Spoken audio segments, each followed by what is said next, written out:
You've found the property, analyzed it, and now it's time to make it yours. In this video, I will take you through the process of financing, offering, negotiating, and purchasing the rehab property. I'm Lexi Esparza, the realtor that educates. I'm an investor-friendly agent from South Texas. Here's Flipping Homes in South Texas, Stage 3. Make it yours. For most investors who are just starting out, they feel this is the hardest part. You actually need to come up with the money now. Please don't shy away now. You have several options. Borrowing money is the first way to do this. You can take out a loan with an institutional lender who is either a bank or mortgage company. These organizations will look at your personal attributes to determine if and how much they will loan you. In other words, they will look at your credit score, income history, cash for down payment, and your debt to income ratio. Basically, they are checking if you will be able to pay the loan back. The second type of lenders are private lenders. You may have heard them referred to as hard money lenders.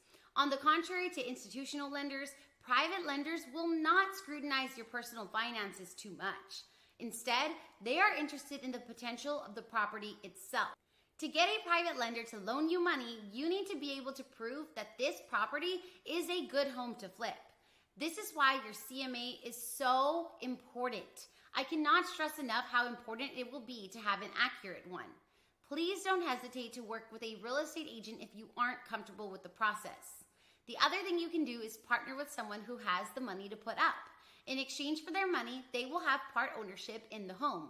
Of course, you will also split the profits with them. This is just a brief overview of how you can get money to flip homes and invest in real estate. If you want a more in-depth explanation, check out this video next. Let's say you have figured out financing. Now you'll need to get it under contract. This consists of writing up an offer based on the flip formula we completed in stage 2. Think back to your qualification of the house and the seller that we did in stage 1. How motivated were they? How much did they want for their home?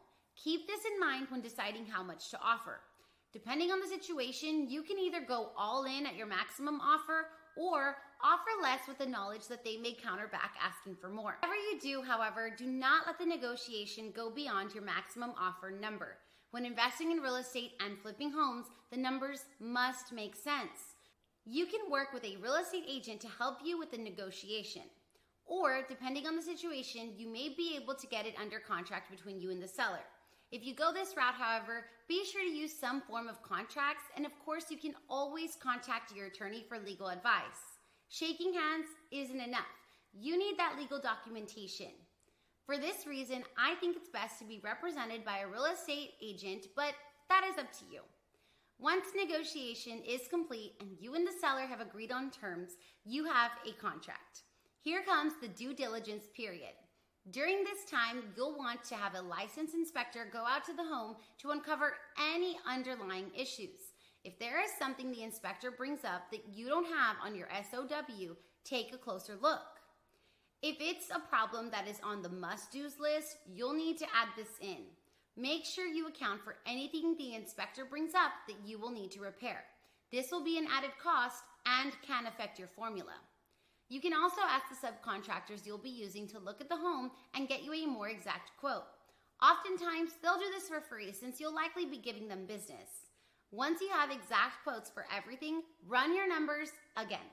Ensure that your final rehab costs are as accurate as possible. And remember, I would also add in a buffer amount for anything that may come up. It's better to overestimate costs than underestimate. Trust me. The last thing you want is to be halfway through a renovation and realize you aren't going to make money after all, or worse, lose money. If it does happen though, and it can, try and remember that you would have gained experience and knowledge. That unfortunate situation will teach you tons, and I bet you wouldn't let it happen again. Inspections aren't the only thing you have to take care of during the time from contract to closing. If you aren't using a realtor, you will have to set up escrow with a title company, order the property survey, gather any documents requested by the lender for financing, order and review the title search report, get property insurance, and more. This can be a lot to do in a short amount of time. This is another one of those things that is completely up to you. Would you rather have a real estate agent working on this so that you can start scheduling the subcontractors to go out immediately after closing and prepare for the rehab? Or do you want to do that and all the other things I mentioned above? Again, this is up to you and how it fits in your flip formula. This is just something to consider. Once you have completed all above mentioned tasks, it's time to head to the closing table. The property is now yours, and here comes the fun part. Either you or your subcontractors should be preparing to roll up their sleeves and get to work. Head over to my next video where I will dive into stage 4 of flipping homes. This is the stage where the renovations actually occur, and you will get to see all your hard work come to life. Thanks for watching, and I'll see you in that next video.